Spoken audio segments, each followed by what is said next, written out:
Hi అండి అందరికీ. ఉప్మా రవ్వతో కేక్ చేశానండి. పిల్లలైతే చాలా బాగా ఇష్టపడి చాలా ఎంజాయ్ చేశారనమాట. మళ్ళీ చేయమ్మా చాలా బాగుందని అడిగారు. దీని టేస్ట్ అయితే ఎలా ఉందంటే లాస్ట్లో చెప్తాను.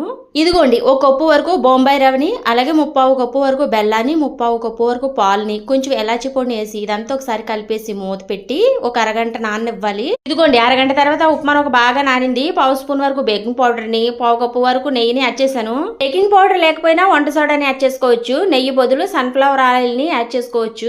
మొత్తానికి ఇందులోకి లిక్విడ్ వచ్చేసి ముప్పావు కప్పు వరకు పాలు, పావు కప్పు వరకు నెయ్యి, ఒక కప్పు చేరిందనమాట. ఇదంతా ఒకసారి ట్యాప్ చేసి పైన టూటీ ఫ్రూట్ అయితే యాడ్ చేసి కుక్కర్ లో స్టాండ్ పెట్టి 5 నిమిషాలు వేడయ్యాక అప్పుడు గిన్నె పెట్టుకుని మూత పెట్టుకుని 1 గంట సేపు కుక్ అవనివ్వాలి. లో ఫ్లేమ్ మీదే. ఇదిగోండి రెడీ అయిపోయింది కేక్. అయితే బయటికి తీసాక ఒక అరగంట చల్లారాక అప్పుడు దీన్ని కట్ చేసుకుంటే చాలా బాగా వస్తుంది.